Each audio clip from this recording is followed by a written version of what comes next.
Okay, hi everybody, and we're continuing. I'm going right on. We've been working with harmlessness,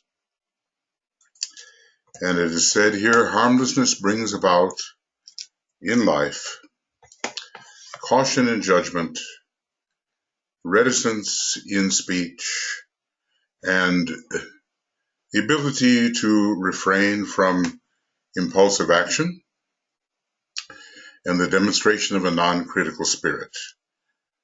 So free passage can be given to the forces of true love. So basically we're finding that, let's see, harmfulness, obviously. So harm, okay, let's see. I have to be careful here. Yeah. Harmfulness leads to the impossibility of transmitting true love,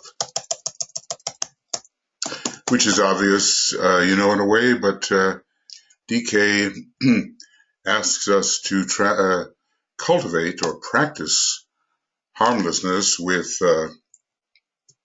zest and with understanding. Zest and understanding. Isn't that it? Or was it zest and something else? Well, anyway, I think we get the idea. We look every day at our interactions with others and also our attitude towards ourself.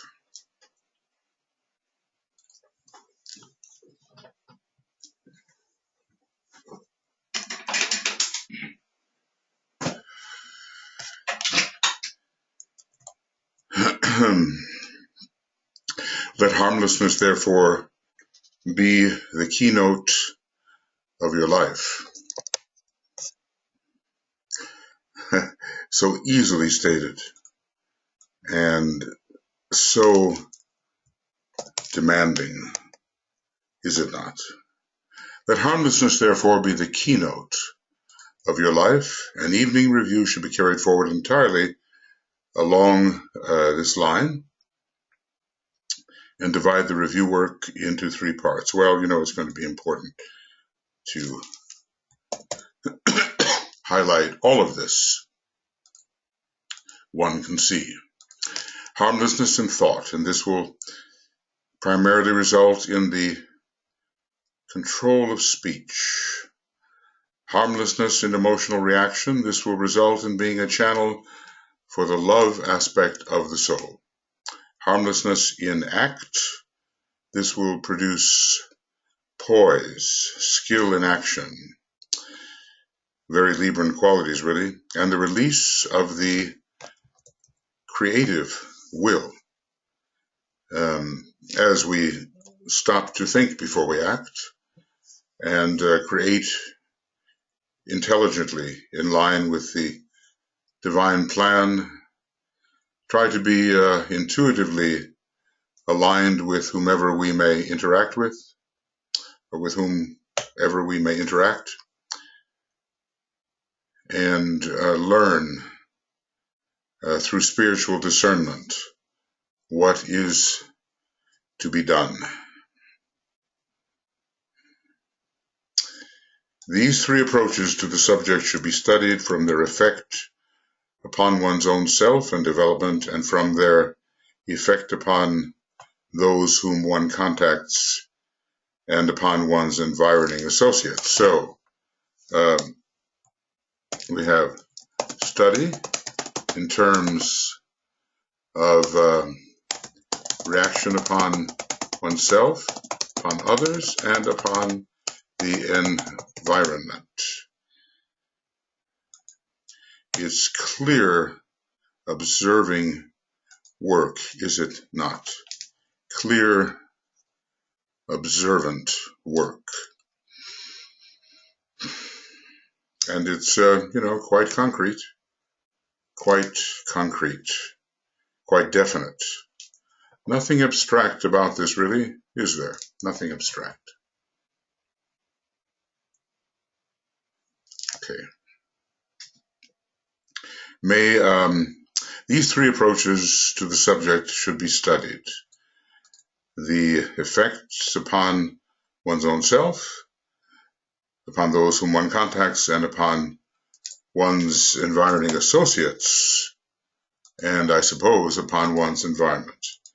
May I interpolate here the remark that I make suggestions based on experience in occult work. This is, of course, the way a second-ray master tends to work, but it seems also to be a method employed by hierarchy in general. So, right. There is no obligation to obey. We seek to train intelligent servers of the race, and these are developed by self-initiated effort, freedom in action, and discrimination in method, and not by unquestioning obedience or negative acquiescence or blind following. He's eliminating the sixth ray approach here, which tends to demand unquestioning obedience and an unquestioning acquiescence as well, and a blind following. Okay.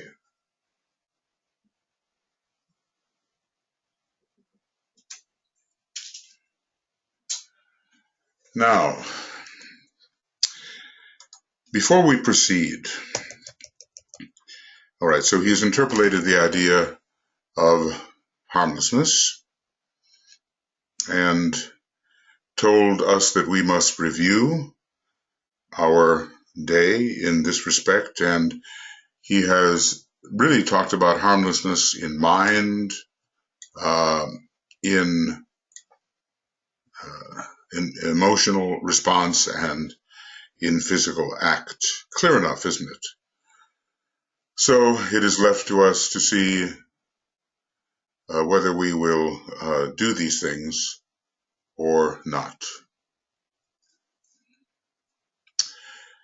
Before we proceed to an analysis of this rule and of the previous one, for rules 2 and 3 are two halves of one whole, I would like to remind you that in this series of meditations upon these ancient formulas, we are concerned with the magical work of the aspirant as a co-worker in the enterprises of the Great White Lodge. And now we see maybe why we didn't go into such an analysis of the rule number 2, because it is being handled here with rule number 3 as two halves of one whole. We are dealing with the methods of white magic. Let me remind you also that the magical work of our planetary hierarchy consists of tending the psyche of the world of forms, so that the unfolding flower of the soul may be nurtured and fostered in such a wise that radiant glory, magnetic force, and ultimately spiritual energy may be demonstrated through the medium of the form. So we learn that hierarchy is engaged in magical work, and that the unfolding of the soul of all forms is the objective of this work. White magic has to do with the unfolding of soul powers.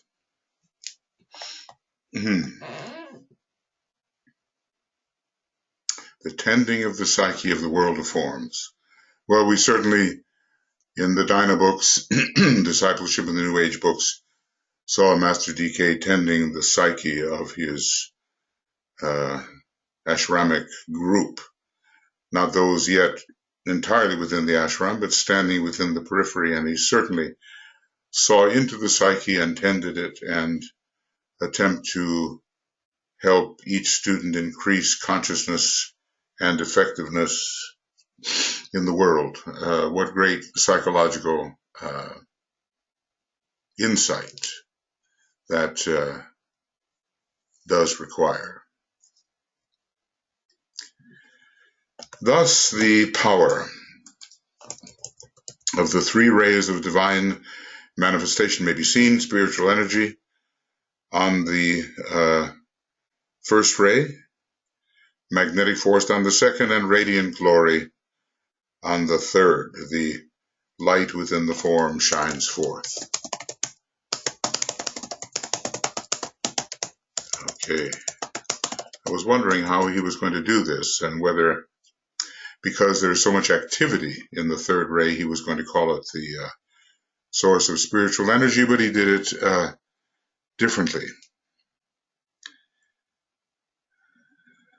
Radiant glory, magnetic force, and ultimately, interestingly, since the first ray development comes later, spiritual energy. Okay. Now, moving along, and also, yes, 103. Okay. These rays likewise find their microcosmic reflections in the aura of the perfected man. So the first ray relates to the monadic center, whatever the ray of the monad may be, and it evinces spiritual energy and is associated with the head center. The second ray relates to the ego, the causal body, the egoic lotus. Its nature evidences magnetic force, and it is associated with the heart center. And the third ray relates to the personality, from which eventually under Vulcan, I suppose, a radiant glory will shine forth.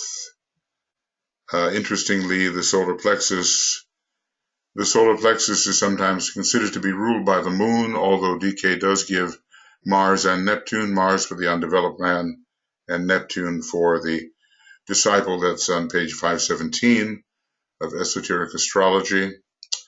And the heart center by the sun, and the head center by what?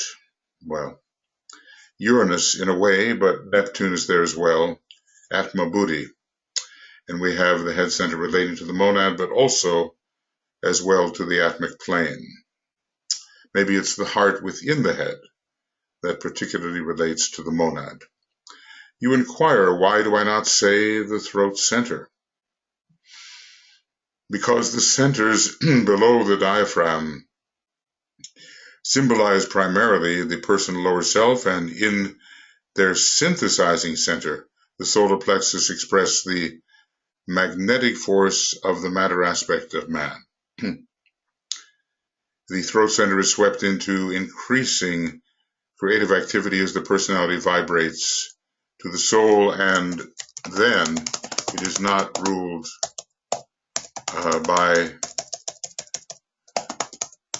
Earth, but by Saturn, and to a degree by Uranus and the seventh ray. So he is dealing with the three periodical vehicles, and the head center relates to one of them, that is the monad, the heart center to the next periodical vehicle, which is the ego, or the soul on the higher mental plane. And then if we wish to relate to the periodical vehicle of the personality, called the personality, we cannot go above the diaphragm. We have to use the centers below the diaphragm and the solar plexus being their synthesis. Of course, from a certain perspective, the throat center with its third ray rulership does connect with the third ray generically considered of the third periodical vehicle. But he's trying to divide different types of centers in their relationship to the periodical vehicle. So we have the head, the upper torso, and the lower torso, as he was describing in the introduction. He focused on those particularly as the most important three within the five of man, leaving the arms and the legs in a category of their own, a lesser category of their own. Spiritual energy, magnetic force, radiant glory, shining forth at the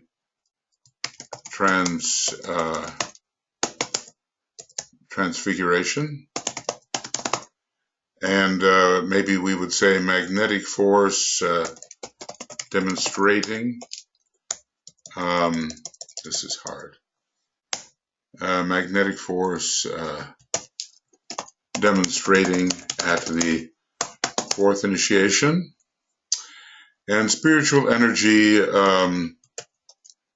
demonstrating at mastership and Chohanship.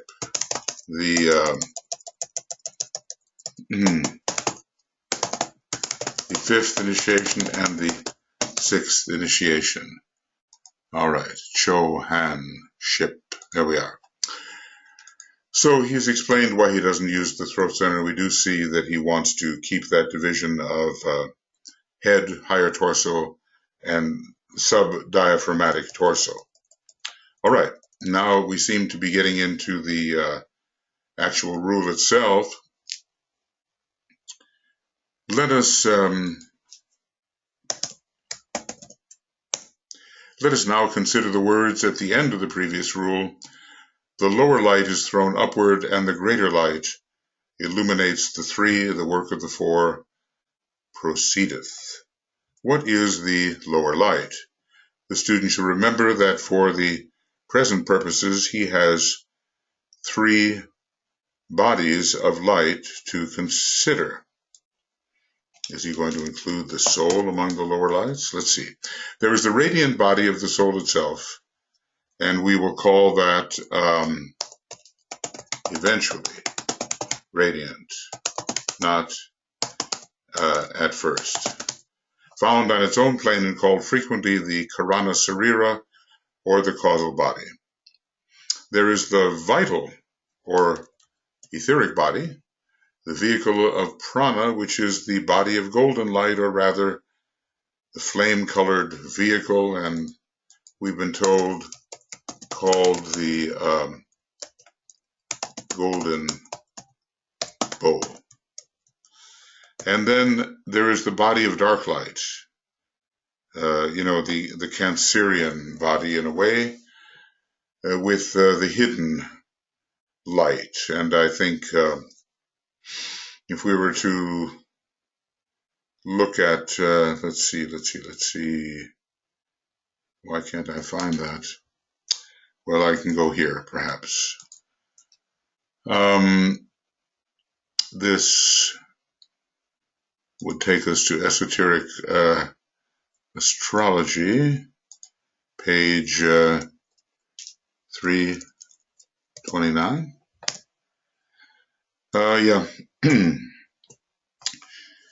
The light within the form. This is the diffused light of substance itself, the dark light of matter referred to in the secret doctrine. It is the light awaiting the stimulation coming from soul light. So I think we see another source here, which describes this dark light, and it's related to Cancer, the oldest of all the signs prominent then in the first part of the previous solar system.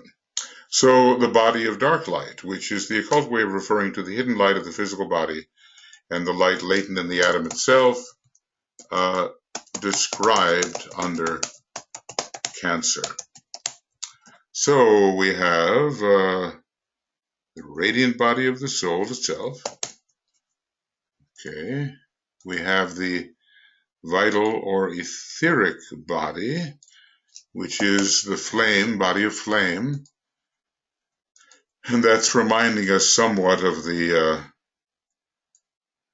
flame-like body, I think, on page 169 of Cosmic Fire, which is all that is left after the monad has done quite a bit of work, and the body of dark light. That's if I'm, it might be that Treatise on Cosmic Fire, or is it 166 or 167? 166.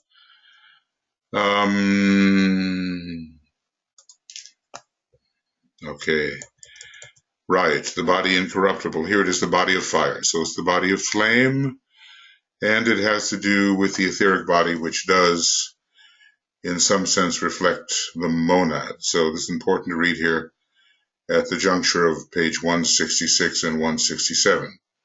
The body of fire is the body incorruptible or indestructible, spoken of by St. Paul, and is the product of evolution of the perfect blending of the three fires, which ultimately destroy the form.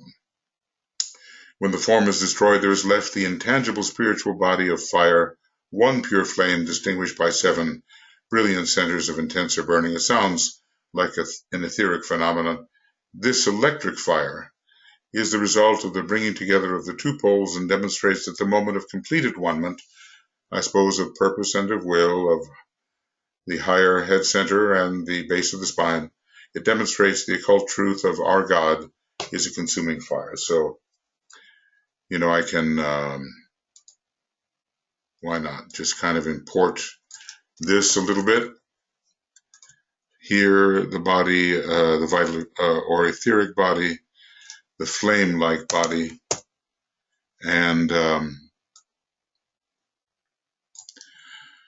I will make that in that color, and, oh, that's not what I want.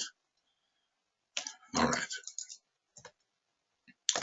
I want to get back to my blue bracket, moving from red to blue. Maybe it'll be more easy to assimilate. Okay, and well, this is that, and here we have okay, so let's see here. Yeah, we have here the all I have to do is find it, right? Where is it? Principles and personalities. Okay, somehow there's been, there it is. Okay. This is the body of flame, body incorruptible, a TIBLE, and a very late development. So the body incorruptible, a late development, and the body of light and dark light. So these three types of energy are referred to in the old commentary under the following symbolic terms. So let's see. When the radiant light of the solar angel is fused with the golden light of the cosmic intermediary, etheric, I don't know why I'm having so much difficulty here and why it is jumping like that. Okay, I think again I will copy this. Hopefully it won't jump like that again. The cosmic intermediary, it awakens from darkness, the rushlight of Anu, the speck. And the speck is sort of the way of describing the dense materiality. I have sometimes used a term called the UP, ultimate, what's it called? It's sort of an ultimate time-space event. I can't think of what it means right now, but it's the tiniest possible structure in any universe. Ultimate particle event. That's what I've called it. Yeah. All right. So I think we see the three bodies of light. Why are we interested in them? Because this is in a way, the lower light that's thrown upward. But it cannot be only the radiant body of the soul. There has to be something else, because it's thrown upward towards the soul, which is a greater light, unless we're talking about the light of the monad. The cosmic intermediary is the term given to the etheric body, which is part and parcel of the universal ether, the ether of the universe. It is through the etheric body that all the energies flow, whether emanating from the soul or from the sun or from the planet. The etheric body carries them all. And the mode of carrying, it would be interesting to see, along those living lines of fiery essence, pass all the contacts that do not emanate specifically from the tangible world, although the etheric body can be affected as well by the tangible world. I have a little light adjustment issue here.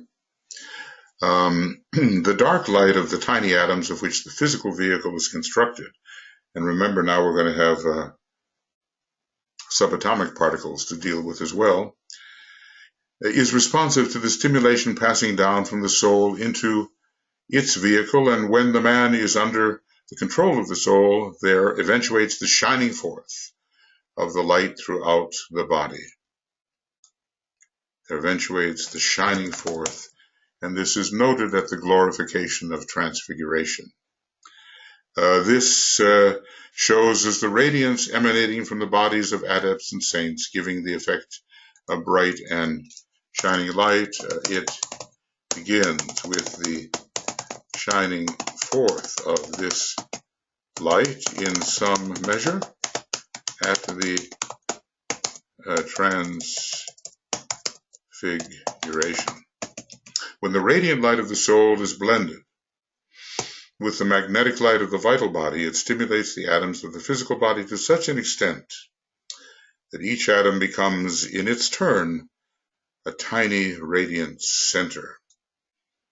Okay, so this marks the drawing forth into radiance of the latent dark light of the dense physical body. Okay.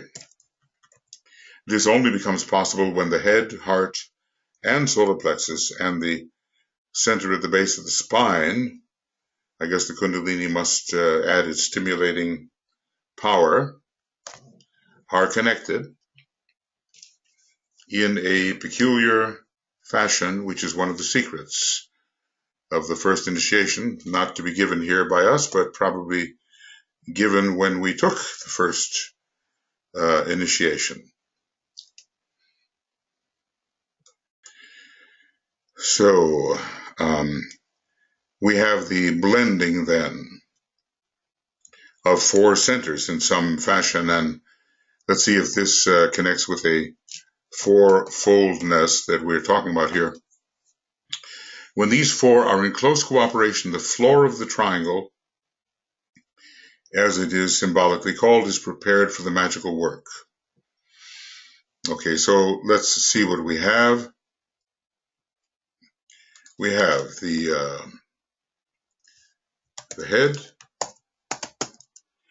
we have the heart, we have the solar plexus, and the base of spine center. Okay, the physical material form, these can be enumerated as follows. The physical material form with its center at the base of the spine. It has been associated also with the etheric body in other contexts, and the sacral center has been associated with the dense physical form. The vital body working through the heart center where the life principle is seated. So that's a different kind of assignment. The activities of the body which are due to this stimulation are carried through the circulation of the blood. The emotional body working through the solar plexus center, and the head center, the direct agent of the soul and its interpreter, the mind. Soul, mind, and brain, the head center being involved with the brain. These four are in complete accord and alignment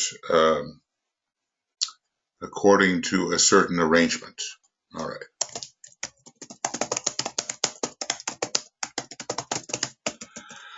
So the physical material form related to the base of the spine, the heart related to the vital body. Interesting. Indeed. The emotional body to the solar plexus, as we would expect, and the head center is there. We seem to be skipping around a little bit, don't we, as we ascend. From the dense physical, appropriately related to the foundational center, but then with the vital body, we skip to the heart center, which is above the solar plexus. Then we move to the emotional body, go down again to the solar plexus, and then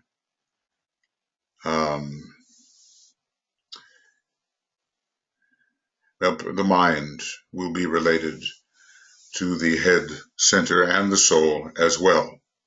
So when this is the case, the work of initiation and its interludes of active discipleship becomes possible. What does that mean? That between initiations,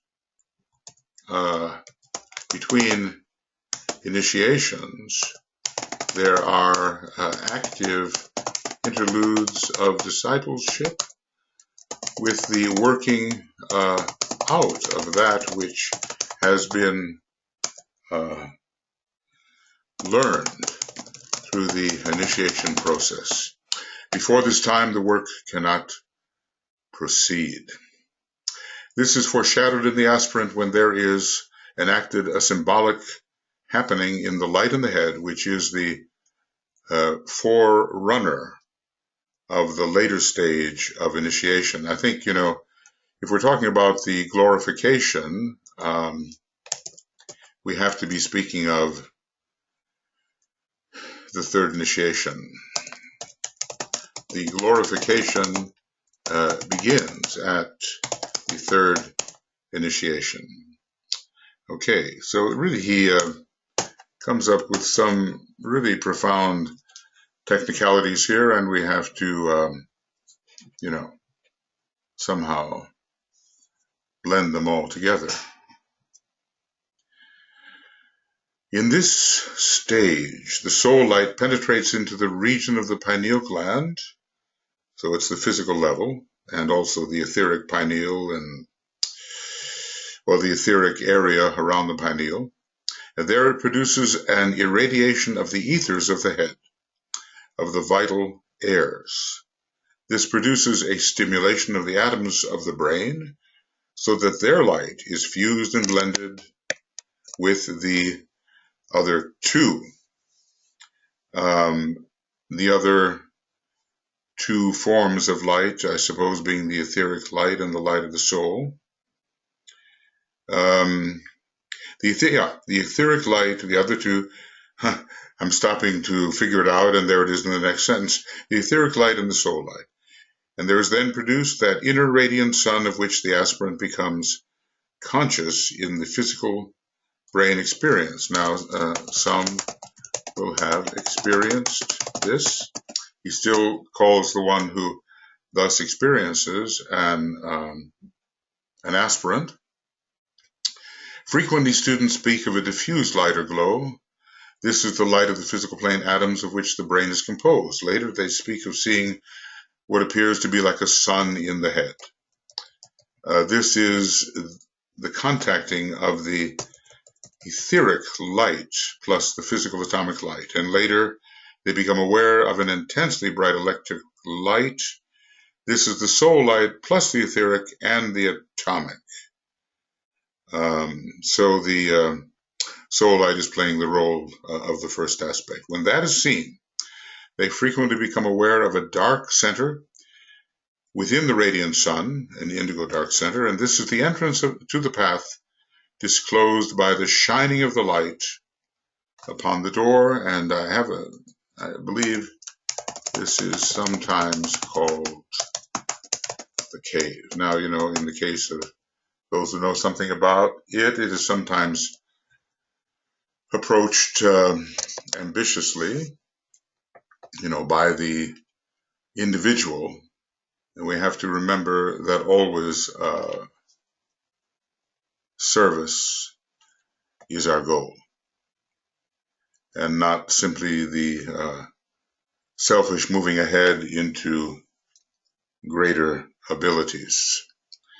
Students must remember that it is possible to have reached a high stage of spiritual consciousness without seeing any of this brain radiance. This is altogether in the nature of phenomena, having to do with the lower form, whereas noumena have to do with the higher archetypes, and is largely determined by the caliber of the physical body, by past karma and achievement, and by the ability of the aspirant to bring down, quote, power from on high, close quote, and to hold that energy steady in the brain center whilst he himself in meditation is detached from the form aspect and can look serenely at it. So there is detachment, and yet there is a holding of energy within the brain center, and this is going to produce that sun-like appearance, and eventually intensely bright electric light. Intensely bright electric light. Normally we would think of that as relating to the first aspect, but the soul is taking the position of the first aspect here. Much to study here, much to remember. These are the technicalities, and again, he seems to be dealing with the effect upon the aspirant, not so much with the creation of the thought form, but with a necessary condition which precedes the creation of the proper thought form. All right, which is being created in the wide magical process. When this has been accomplished, and it is not an objective to be worked for, and see, that's an important point. It's the service aspect which is to be worked for, but this is an incidental, we might say, but it's simply an indication to be registered in the consciousness and then dismissed. The consequent stimulation produces a reaction in the physical body. So there is a combination of lights, pineal and etheric stimulation, a fusion of soul, ether, and brain or gland. And when this happens, a reaction in the dense physical body occurs. The magnetic power of the light in the head and the radiant force of the soul produce stimulation.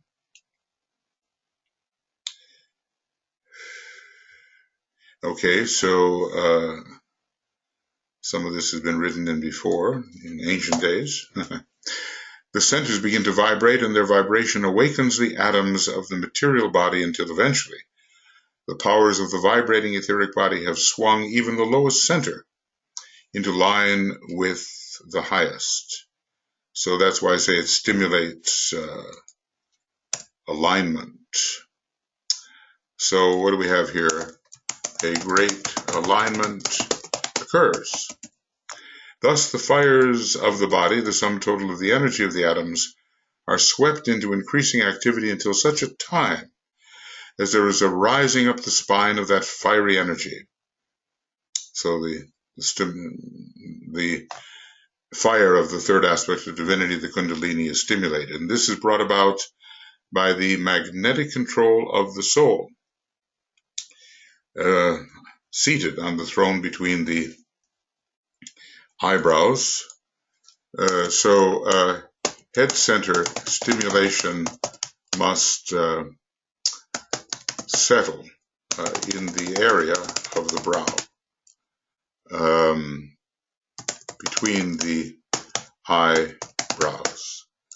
And from there is a control of the process here described. Well, it takes some fifth ray and some memory here to work with what is given. The light in the head will produce a stimulation. Its magnetic power will produce stimulation. I'm not sure how that astrology came in there, but is it trying to give me a hint? Okay. The magnetic power of the light in the head and the radiant force of the soul produce a kind of stimulation which causes the centers to vibrate and to align and evokes the fire of the body. So the magnetic power of the light in the head plus the radiant force of the soul produces a response of all the centers which come into alignment and which evoke the fiery response of the fires of the body, the Kundalini. So, and all of this is directed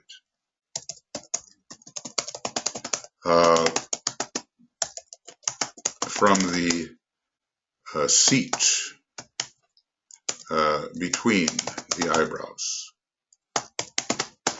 So maybe we can get an idea of that.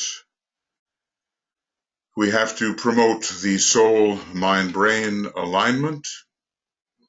This will lead eventually, as power is brought from on high, to the creation of a light in the head. This will have an effect upon the etheric centers and bring them into alignment, and this powerful alignment will evoke the response of the fires of the body, the uprising of the Kundalini. And all of this is directed once we pass the mystical stage, because when we are involved with the mystical stage only, the stimulation may remain only at the top of the head and not come down to the directing center from which all of this can be engineered. Okay, so now long ago I've written that Kundalini has a sound and throws out old matter. There is a dual sound of the soul and monad. Dual the moving forward, the door is left behind. Soul and spirit. This is coming from one of the early rules of of the rays and the initiations. So he enters in the work of one of the means of yoga. It's called abstraction, the fifth stage. And I've been living in the Scandinavian countries too long, where every J is a Y. So this is pratyahara, or withdrawal. where the three lights are blended, where the centers are aroused and the atoms are also vibrating. Now this is the summation he's giving to us of the process which has occurred. It becomes possible for the man to center all the three in the head at will. Now let's see, what three are we talking about? Within the fire of mind, focused in the head's clear light, let the group stand. So I'm looking at rule 1 of the rays and the initiations. Then by an act of the will and the knowledge of certain words of power, let's just say, which so far are not communicated to us, he can enter into samadhi and be withdrawn from the body. It's a state of detachment. It's probably beginning at the 3rd degree, but has higher and higher examples. There are higher and higher samadhic states, and it comes through contemplation of a kind, a high form of contemplation. He can enter into samadhi and be withdrawn from his body, carrying the light with him. In this way, the greater light, the three fused and blended, illuminates the three worlds of man's endeavors, and the light is thrown upward into the head apparently, and illuminates all the spheres of man's conscious and unconscious experience. And do we mean by that also super conscious? So astral and mental bodies could be considered unconscious until this happens. And this is spoken of in the occult writings of the masters in different words. Okay. I think we're really being given in this particular paragraph some amazing instructions about abstraction or pratyahara. There are three lights we've been talking about: the light of the soul, the light of the ether, and the dark light of the body, which can be raised to a point of radiance so that each tiny little atom becomes like a miniature sun. So those three lights are going to be blended and the centers aroused and the atoms vibrating, and then they're going to be centered in the head. All these three lights centered in the head. Within the fire of mind, focused within the head's clear light, as rule 1 of the rays and initiations tells us, as if taking off on a higher trajectory after cosmic fire, and later in the writing period of the Tibetan. It becomes possible for the man to center all three lights in the head at will. Then by an act of the will, which seems to tell us that we're around the period of the 3rd degree, and the knowledge of certain words of power, and we've been given some words of power, like I see the greatest light, or I assert the fact, or purpose itself am I. I don't know if they're part of the series I'm talking about now, which are the words of power for building the Antikarana, are the same words of power here. Sometimes the Tibetan might use a blind in that way, give us something but not tell us what it is, and we have to figure out that it's already been given. So he can enter with these three lights into the state of samadhi. He can carry the light with him from the head as he rises out of the head. So let's see. Oopsie. Where were we? All right. With him. Okay. As he rises out of the head. In this way, the greater light, the three fused and blended, and we want to say in the head, illuminates the three worlds of man's endeavor, because it's thrown upward, into those unconscious areas, and the light is thrown upward and illuminates all the spheres of man's conscious and unconscious experience. And we're going to include the astral body and the mental body as spheres of potentially conscious experience, but unconscious for most.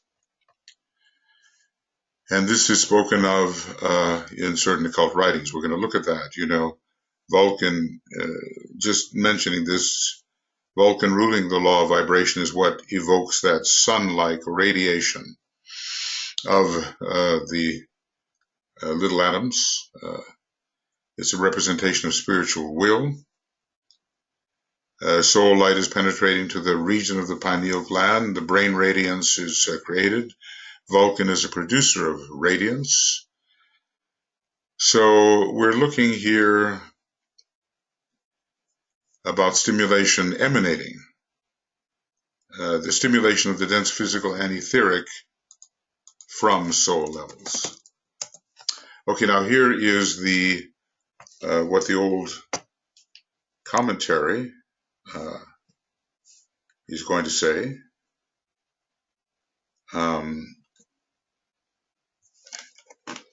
Then the bull of God carries the light in his forehead, and his eye transmits the radiance, the eye of Shiva, the middle eye of the head, and maybe something called the eye of the soul, which has is there and is not the ajna center. We have a little compilation on that. His head, with magnetic force, resembles the blazing sun, and from the lotus of the head, the crown, the path of light issues. We read about that path of light extending upward according to a color of the man's ray. Is it the monadic ray? Is it the soul ray? It enters into the greater being, producing a living fire. The bull of God sees the solar angel, that's really upwards, and knows that angel to be the light wherein he walks. So this light, this triple light, rising from the head center, illuminates the subtle vehicles and rises to the level where the solar angel can be seen. Now, this is really technical occultism and warrants from us a rereading. The lower light is thrown upward. Really, the soul is a kind of higher light, but it's been appropriated by the brain or the head and blends with the etheric light and with the dark light, which has now become more radiant through evocation, and you have a triple light, which is going to be abstracted into the subtle areas of the man's energy system and sufficiently upward so that the solar angel can be seen and the work of the four will proceed, and the higher being, I suppose the solar angel, is part of that four. Above all, and this, this is the reference I was speaking of, and which has been transported to various places, such as the astrology book and here in the white magic book. Above all, at the top of the head will be seen a fiery display that seems to put all other centers into insignificance. He doesn't say much about the head center, just a little bit here and there, saying it's a very occult subject, and he's not in a position to say a lot about it. Well, he could, but maybe it's not yet allowed. From the heart of the many-petaled lotus, and that's the heart center in the head, issues forth, well, let's call it that. The heart of the many-petaled lotus is the heart in the head. The heart in the head. Hith, the heart in the head. Oh, all right, here we go. Gotta do it. No, that's not it. That's the wrong one. So,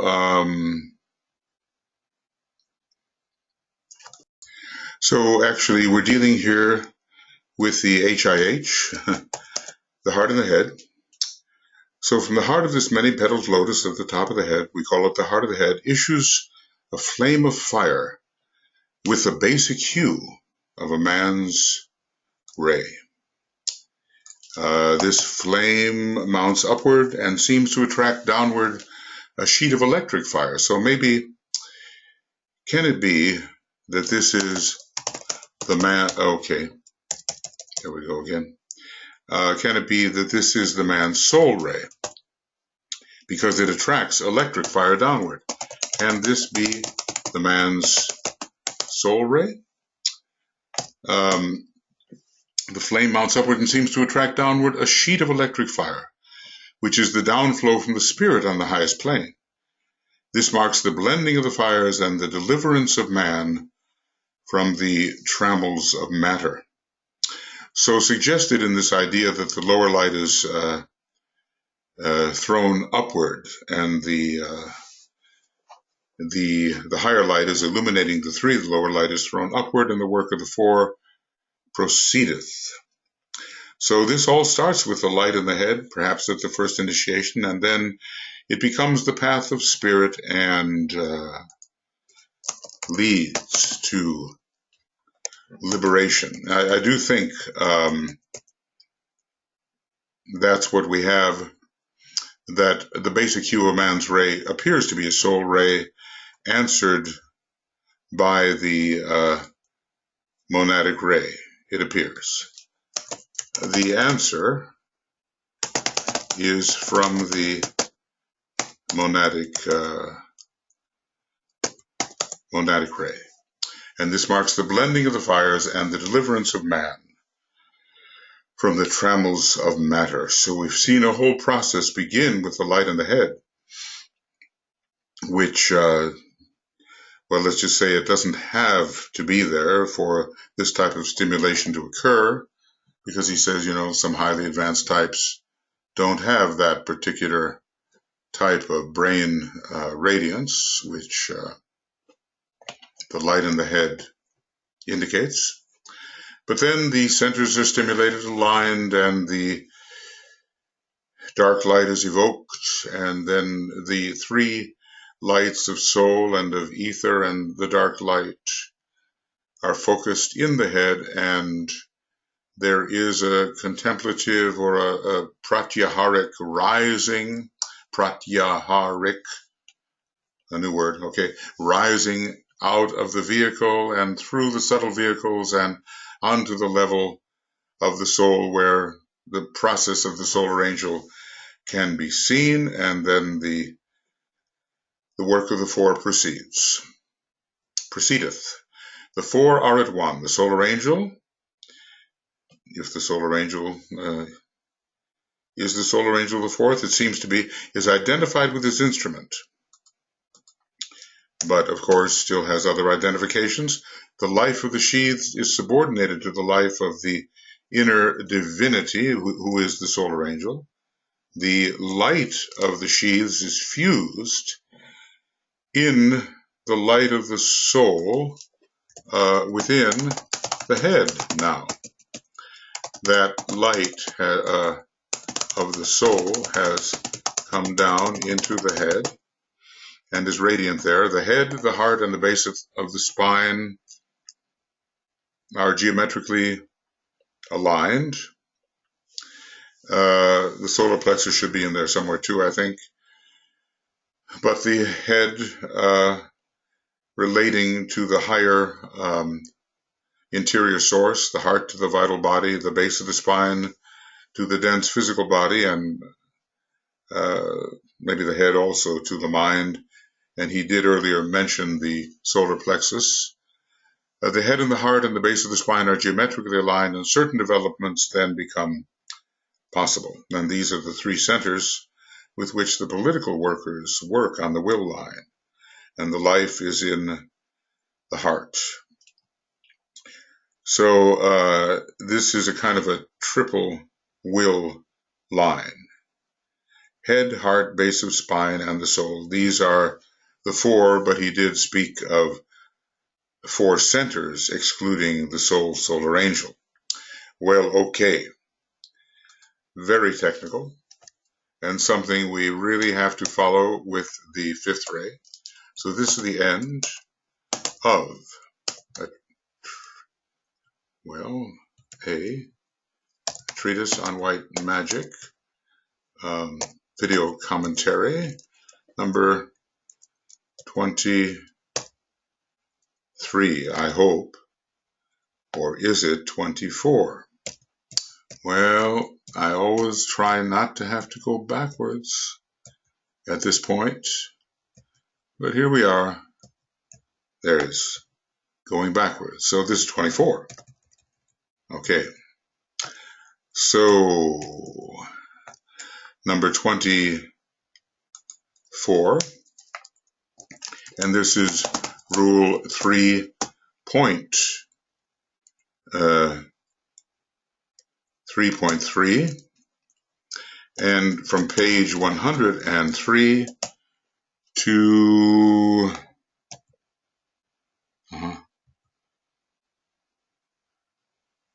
page 109, it looks like. Okay, and then I'll correct this if I'm wrong when I start again. So this is page 109, and we go back here. Okay. Yep. And then we will begin with page 109. I think, DK is going to be quite specific about what he's going to offer here now. This is the beginning of a treatise on white magic, video commentary, and then we'll start with number 25, rule 3.4, from page 109 onward. And this will be the, okay, this is the BGN. All right, my spelling is just deteriorating here, sorry. Yes, it's very technical, and there are many little steps, and of course, if we get going with it and go through the process and meditate and study and serve, many of these developments will happen automatically, as they should, without too much meddling from ourselves. Okay, friends, so that's going to be it, and we'll go on when we can. I'm just shocked at the amount of misspelling that I have here, but okay, that's the way it is for the moment. And this should have been also taken away. So we are more centered now. Somehow this has been a real day for non-centering. Okay, I'll see you soon, and I'll go on tonight if I can go on. Let's just see. Okay.